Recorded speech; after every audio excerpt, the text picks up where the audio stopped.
Sais-tu quelle est la plus grande erreur que beaucoup de femmes commettent dans leurs relations? Ce n'est pas le manque de communication, ce n'est pas l'incompatibilité, et ce n'est même pas la routine. L'erreur la plus fréquente, c'est de croire que les hommes fonctionnent émotionnellement de la même manière que les femmes. Et laisse-moi te dire quelque chose que j'ai observé dans ma pratique professionnelle pendant des années. Tant que les femmes continueront d'attendre que les hommes vivent l'amour, l'intimité et la connexion de la même façon qu'elles, elles continueront à se sentir incomprises, frustrées et souvent profondément seules au sein de leur relation. J'ai consacré ma carrière à comprendre comment fonctionne le cerveau humain dans le domaine affectif. Et il existe 3 vérités psychologiques sur les hommes que la majorité des femmes ignorent complètement. 3 secrets qui, lorsque tu les comprends et les appliques, transforment radicalement la qualité de ta relation. Je ne parle pas ici de manipulation ni de jeux mentaux. Je parle de comprendre la neurobiologie masculine, de comprendre comment leur cerveau traite l'affection, le désir et la vulnérabilité, d'une façon totalement différente de la nôtre. Et voici la promesse que je veux te faire aujourd'hui. Si tu restes jusqu'à la fin de cette vidéo, je vais te révéler le 3e secret, le plus contre-intuitif et le plus puissant de tous. Il concerne directement le désir masculin et va complètement à l'encontre de ce qu'on t'a probablement appris. Cette connaissance peut changer à jamais ta façon de te relier à ton partenaire. Et crois-moi, aucune revue, ni aucun livre de développement personnel ne te l'expliquera comme je vais le faire. Respire profondément, car ce que je vais partager va peut-être bousculer certaines croyances que tu portes depuis toute ta vie. Mais je te promets que cela en vaudra largement la peine.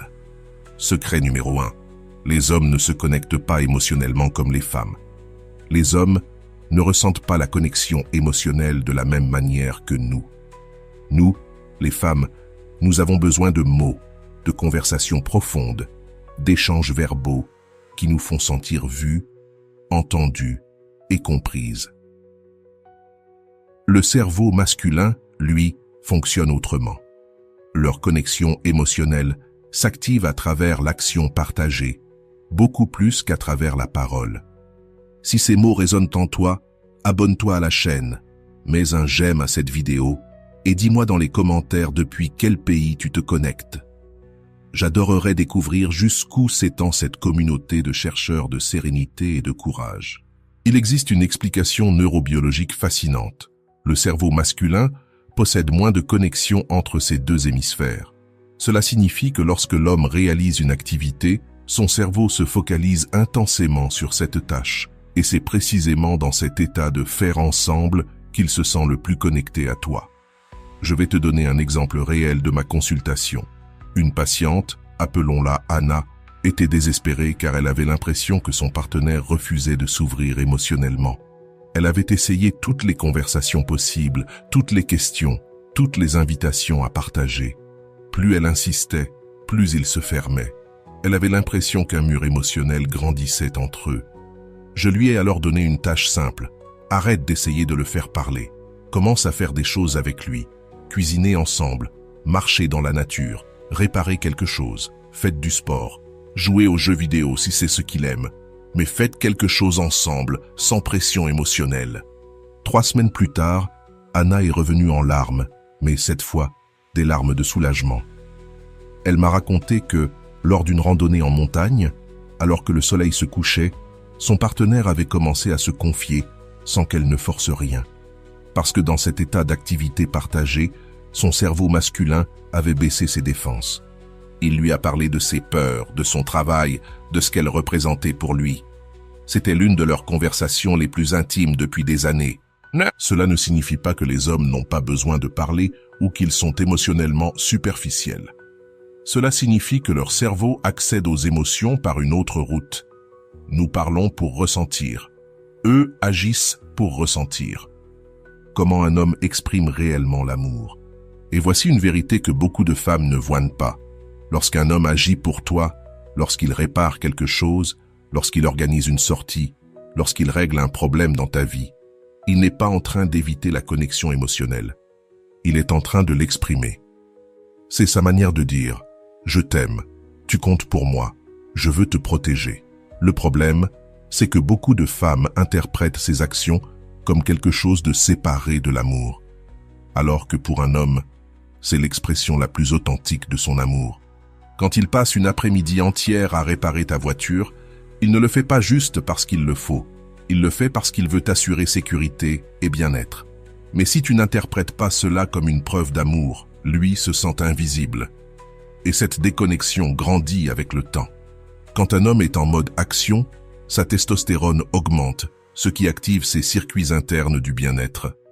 Il se sent compétent, utile, valorisé. Et lorsque tu reconnais ce qu'il fait pour toi, tu nourris son besoin le plus profond, se sentir valorisé. Ce que tu peux faire dès aujourd'hui. 1. Cherche la connexion dans l'action. Cuisinez ensemble, marchez, faites un projet commun. L'important, c'est d'être en mouvement, ensemble. 2.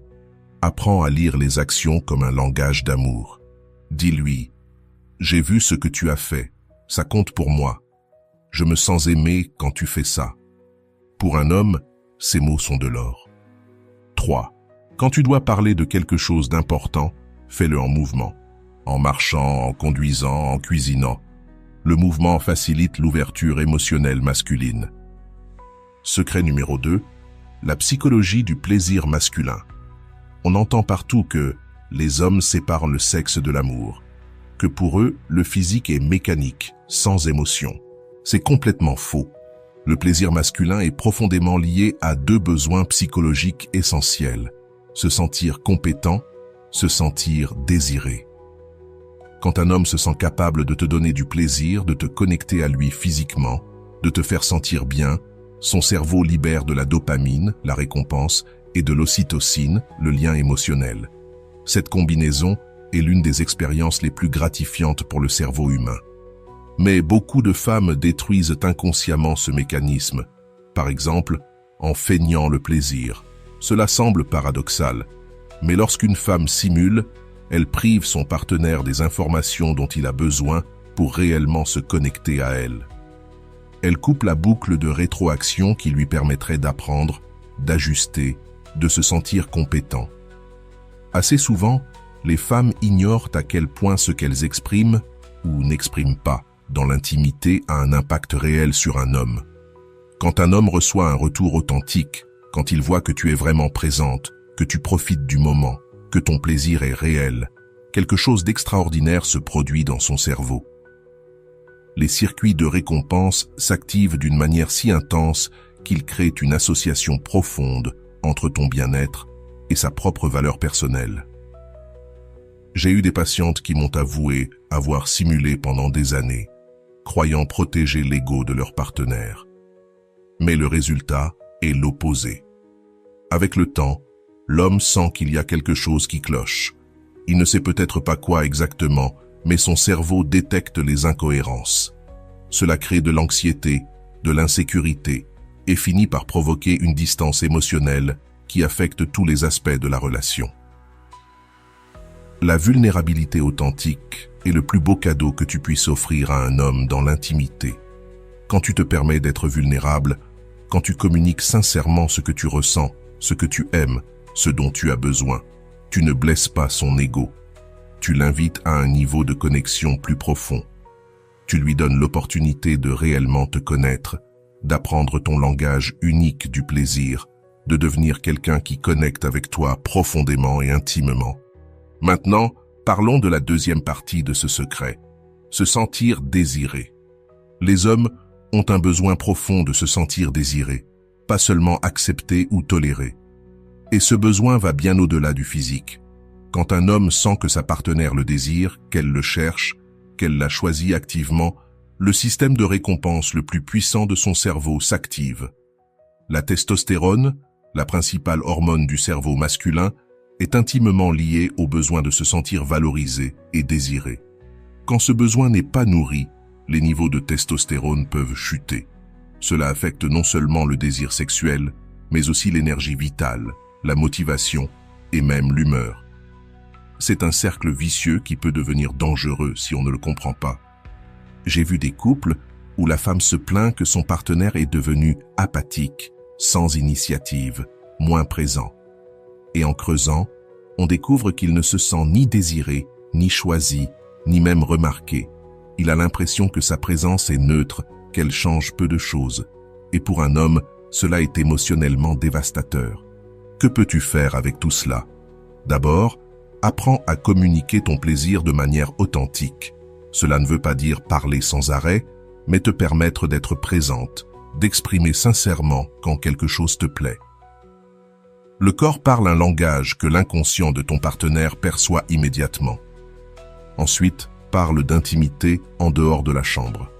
L'une des choses les plus puissantes que tu puisses faire est d'avoir des conversations, dans un moment calme, sur ce que tu aimes, sur ce que tu aimerais explorer, sur tes désirs ou tes fantasmes.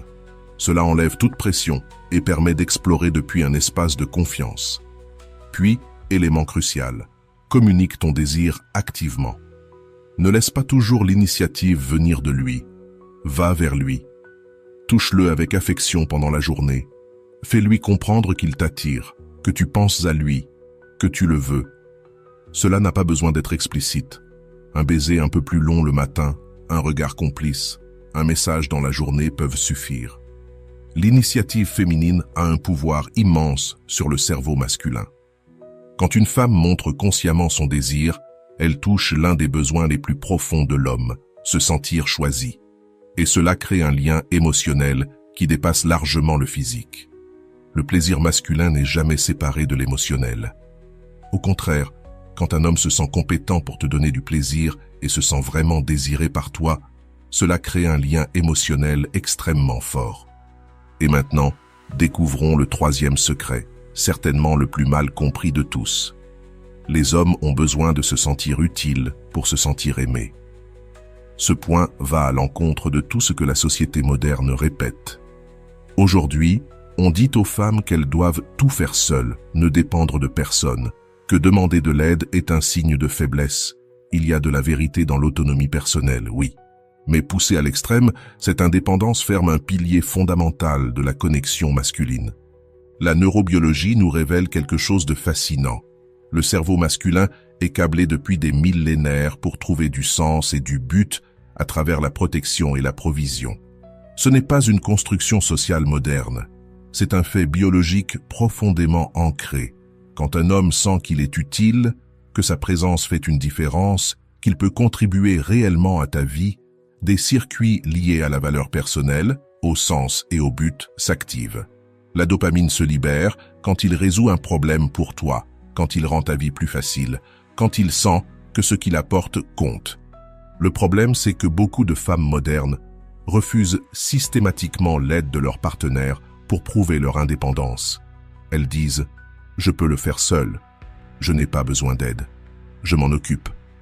Ces phrases semblent innocentes, mais le cerveau masculin entend « Tu n'es pas important, ta présence ne change rien, je n'ai pas besoin de toi ». Un patient m'a un jour confié une phrase qui m'a profondément marqué. « Je ne sers à rien nulle part, je ne suis nécessaire à personne ». Sa femme l'aimait profondément, mais elle avait tellement verrouillé toutes les portes par lesquelles il pouvait contribuer qu'il avait fini par se sentir invisible dans sa propre famille. Quand elle a commencé à lui laisser de la place, à lui demander de l'aide pour des choses précises, à lui dire sincèrement que sa présence faisait une différence, tout a changé. Non pas parce qu'elle est devenue dépendante, mais parce qu'elle a réouvert un espace où il pouvait aimer dans le langage naturel du cerveau masculin. Être utile. Cela ne signifie pas inventer des problèmes ou jouer un rôle. Cela signifie simplement reconnaître que même si tu es parfaitement capable de tout faire seul, laisser ton partenaire contribuer est un cadeau. C'est une manière de dire « ta présence compte, ce que tu apportes a de la valeur. Je choisis de te laisser une place ». Le mot « besoin » est devenu presque tabou aujourd'hui. Pourtant, il y a une différence immense entre dépendance et interdépendance. La dépendance dit « je ne peux pas vivre sans toi ». L'interdépendance dit « je peux vivre seul, mais ma vie est meilleure avec toi. Je te choisis ». Le cerveau masculin est conçu pour répondre à un défi, à un problème à résoudre, à une contribution à offrir. Et quand un homme peut apporter quelque chose à la relation, son amour s'amplifie. Quand un homme fait quelque chose, surtout pour quelqu'un qu'il aime, son cerveau entre dans un état de fluidité et de concentration. Il se libère de la noradrénaline, de la dopamine, et son attention se fixe entièrement sur la tâche. Et lorsque cette tâche est accomplie, lorsqu'il voit que son intervention a eu un impact réel et positif, la sensation de récompense dans son cerveau est immense. C'est pour cela qu'il est si important d'apprendre à demander de l'aide de manière spécifique et non de façon vague comme « aide-moi plus ». C'est trop flou et cela n'active aucun circuit de résolution de problèmes. En revanche, des demandes claires comme « peux-tu m'aider à porter ça ? J'ai besoin de ton avis sur ce sujet » ou « tu peux m'aider à choisir entre ces options » permettent à son cerveau de se focaliser sur quelque chose de concret. Elles lui donnent une manière claire d'être utile. Et voici quelque chose de crucial. Quand il t'aide, reconnais-le sincèrement. Remercie-le. Fais-lui savoir que son geste a vraiment compté. Cela ferme le circuit neurologique de la récompense. Son cerveau apprend que lorsqu'il aide sa partenaire, il reçoit de la gratitude, du respect et une forme d'amour. Cela renforce naturellement ce comportement et surtout, cela approfondit la connexion émotionnelle. J'ai vu de véritables transformations chez des couples qui appliquent à ce principe. Des femmes qui se plaignaient que leur partenaire ne participait jamais, qu'il semblait distant ou apathique. Et tout changeait lorsqu'elles commençaient à créer des espaces précis où il pouvait être utile, où sa contribution était nécessaire et valorisée. L'homme devenait plus présent, plus investi, plus connecté émotionnellement. Car voici une vérité profonde. Lorsqu'un homme se sent utile, il se sent aimé. Pour son cerveau, ces deux choses sont indissociables. La sensation d'utilité est la preuve que sa présence compte, que son amour est reçu, qu'il a une place importante dans ta vie. Cela ne transforme pas les femmes en personnes dépendantes ou passives. Au contraire, cela demande une force immense. Cela demande l'humilité de reconnaître que, même si tu es parfaitement capable, laisser les autres contribuer à ta vie est un acte d'amour et de générosité. Cela demande de dépasser l'ego qui dit « je dois tout faire toute seule » et d'ouvrir la porte à une vulnérabilité saine. Reconnaître qu'il y a des choses où ton partenaire peut t'aider et que cela ne t'enlève ni force ni indépendance. Pense-y ainsi.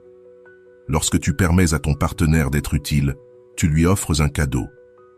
Et lorsque tu lui partages tes émotions vulnérables, tu lui donnes accès à une partie essentielle de toi.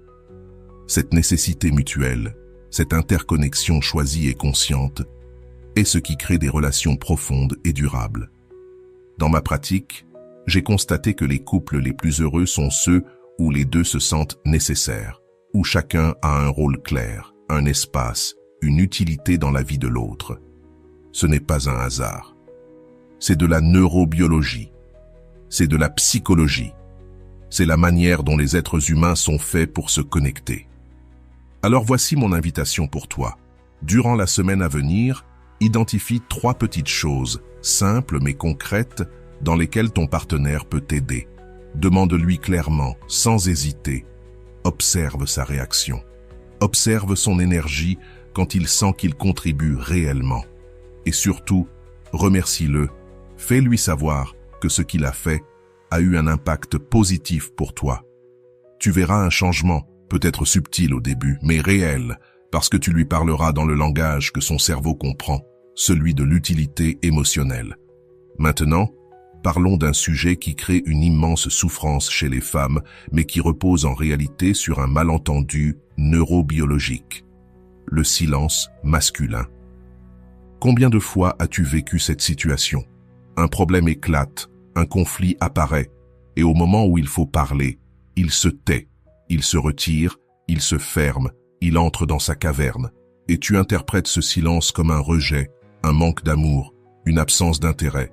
Tu te dis, s'il m'aimait vraiment, il voudrait parler maintenant, s'il tenait à moi, il voudrait régler ça immédiatement. Mais laisse-moi t'expliquer ce qui se passe réellement dans son cerveau, parce que cela change absolument tout.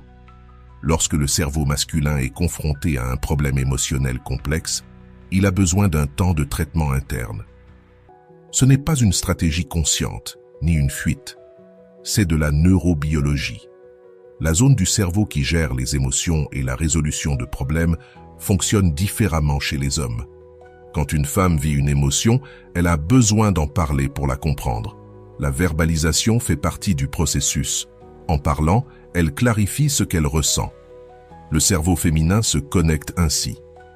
Le cerveau masculin fonctionne à l'opposé. L'homme doit d'abord comprendre ce qu'il ressent, analyser, trier intérieurement. Et seulement ensuite, il peut parler clairement. Si tu le pousses à parler avant qu'il n'ait fini ce processus interne, tu obtiens des réponses confuses, défensives ou un simple « je ne sais pas » et cela te frustre encore plus. J'ai entendu tellement de femmes me dire « quand on a un conflit, j'ai besoin de parler tout de suite ». Et lui, il se ferme, demande de l'espace. Elle interprète cela comme du désintérêt. Mais lorsque je demande à l'homme ce qui se passe réellement, la réponse est toujours la même. Je suis en train de traiter. J'essaie de comprendre ce que je ressens. J'ai besoin de clarté avant de pouvoir en parler. Voici la clé neurobiologique.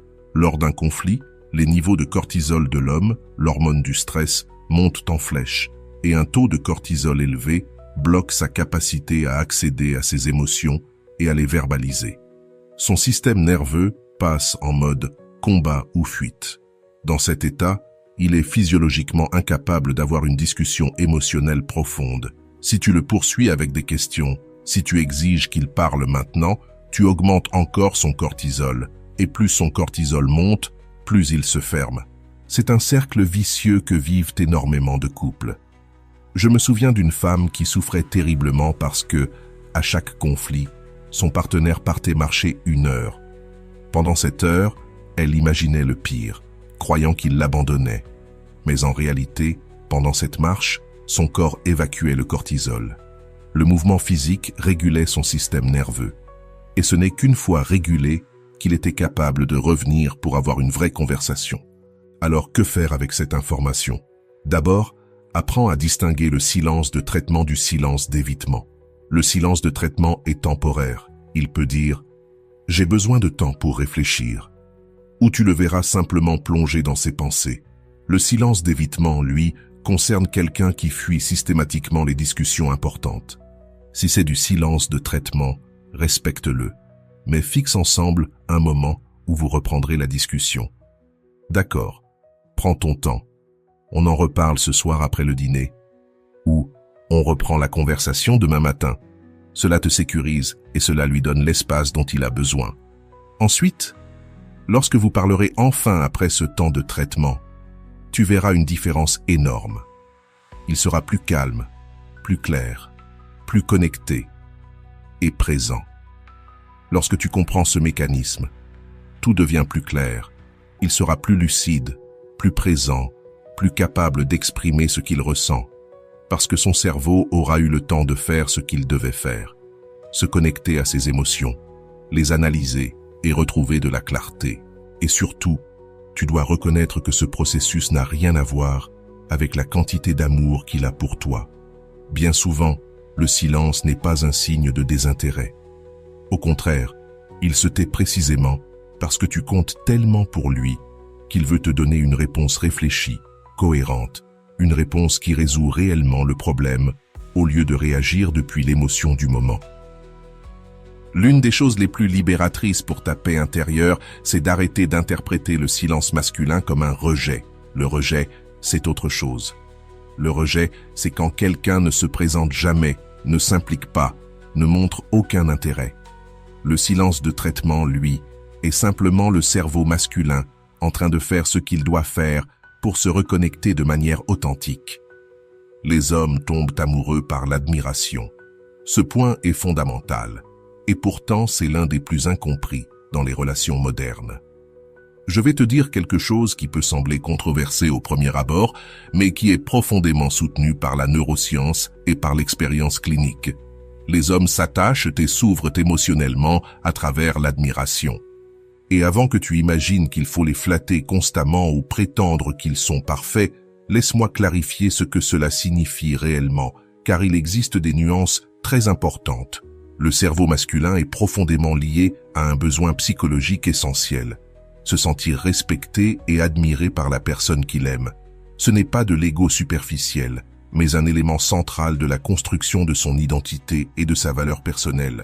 Là où beaucoup de femmes construisent leur identité à travers les relations et la connexion émotionnelle, les hommes bâtissent une grande partie de la leur sur la compétence, l'effort, l'accomplissement et le respect qu'ils reçoivent.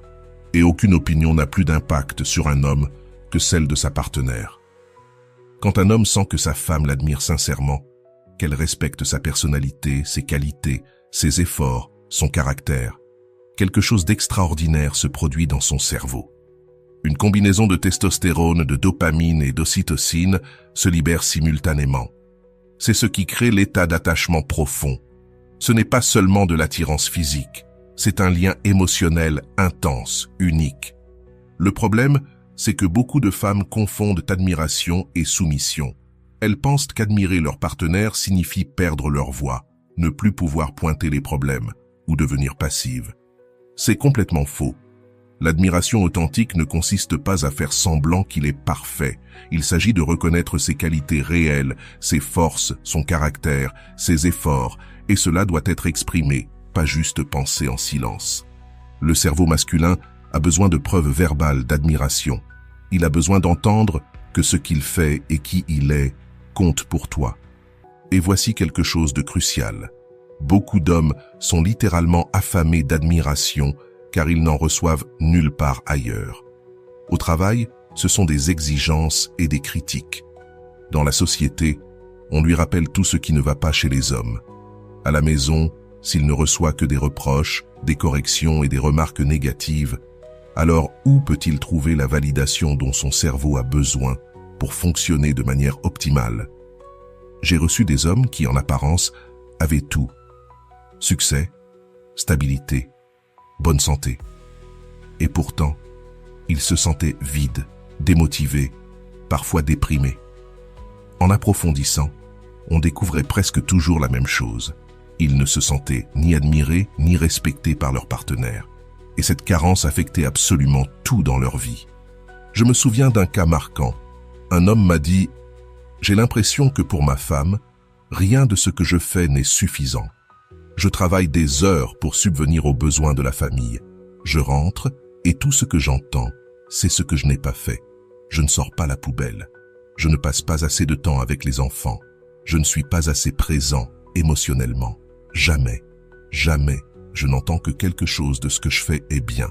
Et honnêtement, je ne sais même plus pourquoi je continue. » Quand nous avons travaillé avec son épouse, nous avons découvert qu'elle appréciait réellement ses efforts.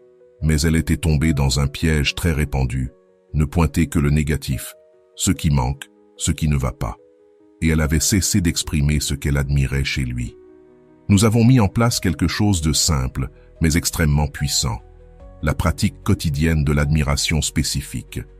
Pas des compliments vagues comme « tu es génial », mais des reconnaissances sincères et précises. J'admire ta manière de gérer la pression sans perdre ton calme. J'aime ta patience avec les enfants. Je valorise énormément le fait que tu t'assures toujours que la voiture soit en bon état pour que je sois en sécurité. En quelques semaines, cet homme était différent, plus présent, plus engagé, plus tendre émotionnellement. Son cerveau recevait enfin ce dont il avait besoin, la preuve qu'on le voit, qu'on le respecte, qu'on l'admire. Et voici ce que beaucoup de femmes doivent comprendre. L'admiration crée un cercle vertueux.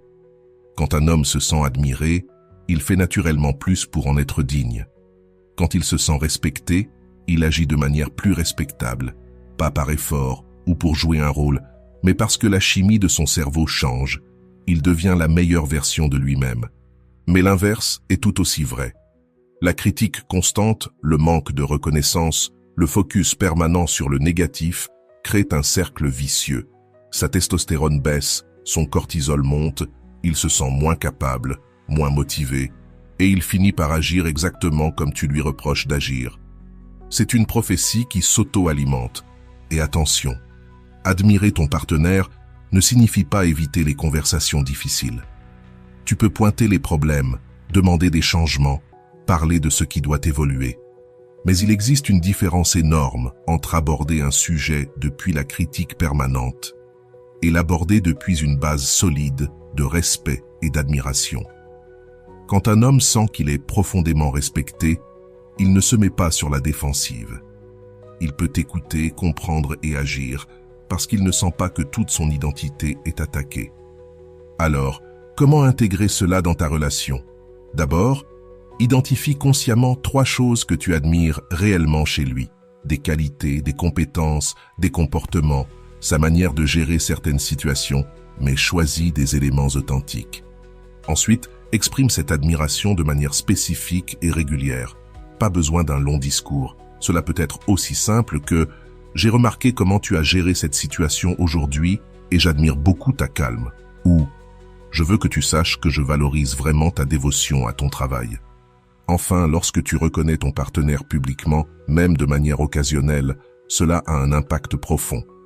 Je ne parle pas forcément de le montrer sur les réseaux sociaux, même si cela n'a rien de mauvais. Je veux dire que lorsque vous êtes avec des amis ou de la famille, mentionner quelque chose que tu admires chez lui crée une résonance particulière. La reconnaissance publique touche directement son besoin de respect social, un aspect essentiel du cerveau masculin. Et puis, lorsque tu as besoin d'aborder un sujet qui doit changer, commence toujours par établir ce que tu apprécies réellement. Par exemple, « J'admire profondément les efforts que tu fais pour subvenir aux besoins de notre famille. Et justement, c'est pour cela que je voudrais parler avec toi de la façon dont on pourrait trouver plus d'équilibre afin que tu puisses aussi te reposer. » Cette approche crée une atmosphère complètement différente pour la discussion. Un homme qui se sent admiré par sa partenaire est un homme motivé à donner le meilleur de lui-même, non pas parce qu'il est manipulé, mais parce que son cerveau fonctionne de manière optimale lorsqu'il reçoit cette validation de la personne la plus importante de sa vie. Une relation où les 2 partenaires s'admirent sincèrement est une relation capable de traverser n'importe quelle tempête. Aujourd'hui, nous avons parcouru un chemin profond à travers la psychologie masculine dans les relations. Depuis la compréhension que les hommes se connectent en agissant, et pas seulement en parlant, jusqu'à l'idée que leur plaisir est lié à leur sentiment de compétence et de désir. Depuis l'importance pour eux de se sentir utile pour se sentir aimé, jusqu'à la reconnaissance que leur silence n'est pas un rejet, mais une phase de traitement intérieur. Nous avons aussi vu qu'ils tombent amoureux à travers l'admiration et que leur vulnérabilité est d'une immense fragilité. Rien de tout cela n'est de la manipulation ou des stratégies cachées. Ce sont des fenêtres ouvertes sur le fonctionnement réel du cerveau masculin, sur sa manière unique de vivre l'amour, l'intimité et la connexion. Et lorsque tu comprends ces principes et que tu les appliques avec authenticité et amour, tout change. Au fil de mes années de consultation, j'ai été témoin de transformations extraordinaires. J'ai vu des couples au bord de la rupture retrouver une connexion qu'ils pensaient perdue. J'ai vu des femmes qui se sentaient profondément incomprises découvrir enfin pourquoi leur partenaire agissait d'une certaine manière. J'ai vu des hommes qui se sentaient invisibles dans leur relation s'épanouir lorsque, pour la première fois, ils se sentaient vus et valorisés dans leur propre langage émotionnel. Et le plus beau, c'est que lorsque tu apprends à parler le langage émotionnel de ton partenaire, il apprend naturellement le tien. Quand tu crées un espace de compréhension, de respect et de soins mutuels, vous gagnez tous les deux. Vous pouvez enfin baisser les défenses, vous montrer tel que vous êtes vraiment. C'est là que les relations cessent d'être des luttes de pouvoir ou des sources de malentendus incessants et deviennent ce qu'elles auraient toujours dû être, un refuge sûr où chacun peut être pleinement lui-même. Mais comprendre ne signifie pas excuser les comportements nocifs. Si ton partenaire a des schémas véritablement toxiques, s'il y a de la violence, un manque de respect chronique ou des abus, rien de cela n'est justifiable. Il existe des situations qui exigent des limites fermes ou même un éloignement. Cependant, si tu es dans une relation globalement saine, avec quelqu'un qui t'aime, mais avec qui la connexion profonde est parfois difficile, ces principes peuvent t'ouvrir des portes dont tu ne soupçonnais même pas l'existence. Il est aussi essentiel de reconnaître que chaque personne est unique. Tous les hommes ne rentrent pas parfaitement dans ces schémas. Chacun est influencé par son histoire personnelle, sa culture, ses expériences. Considère ces principes comme des guides, pas comme des lois absolues. Observe ton partenaire, apprends son propre langage, adapte tout cela à votre réalité et surtout, sois patiente avec toi-même. Changer des habitudes relationnelles que tu utilises depuis toute ta vie n'est pas simple. Il y aura des moments où tu retomberas dans tes anciens réflexes, où tu oublieras ce que tu viens d'apprendre, où la frustration te fera revenir à de vieux schémas. Ce n'est pas grave. Les relations sont un chemin d'apprentissage continu. Ce qui compte, c'est de continuer d'essayer, de continuer à grandir, de chercher des façons plus profondes et authentiques de te connecter. Maintenant, j'aimerais te demander quelque chose d'important. Si cette vidéo t'a donné des éclairages précieux, si tu as appris quelque chose qui peut transformer ta relation, abonne-toi à cette chaîne et aime cette vidéo. Ton abonnement me montre que ce type de contenu profond, basé sur la neuropsychologie et l'expérience clinique, est ce que tu veux voir davantage. Et ton like permet à cette vidéo d'atteindre plus de femmes qui cherchent elles aussi à comprendre leur partenaire. Mais surtout, j'aimerais connaître ton expérience. Est-ce que tu t'es reconnu dans ce que nous avons exploré aujourd'hui? As-tu vécu des situations où ces principes t'auraient aidé à mieux comprendre ton partenaire? Y a-t-il un schéma dans ta relation que tu vois différemment après cette vidéo? Laisse-moi un commentaire. Pas besoin d'entrer dans les détails personnels si tu ne le souhaites pas, mais ton retour m'aiderait à comprendre ce qui te touche le plus. Souviens-toi, les relations sont l'un des plus beaux et des plus importants travaux de notre vie. Ce sont des espaces où nous grandissons, où nous guérissons nos blessures, où nous apprenons à aimer au-delà de nos limites. Chaque effort que tu fais pour comprendre ton partenaire et pour parler son langage émotionnel est une véritable contribution à votre bonheur commun. On se retrouve dans la prochaine vidéo où nous continuerons à explorer la fascinante psychologie des relations humaines. Et si tu veux que j'aborde un thème particulier, laisse-moi un commentaire. Cette chaîne existe pour t'aider à construire des relations plus saines, plus profondes et plus nourrissantes. Prends soin de toi, avance avec compassion envers toi-même. Et n'oublie jamais, comprendre n'est pas perdre ton pouvoir, c'est gagner en sagesse. Avec cette sagesse, tu peux construire un amour qui en vaut vraiment la peine. Une connexion qui nourrit, qui soutient et qui permet à chacun de s'épanouir pleinement. À très bientôt.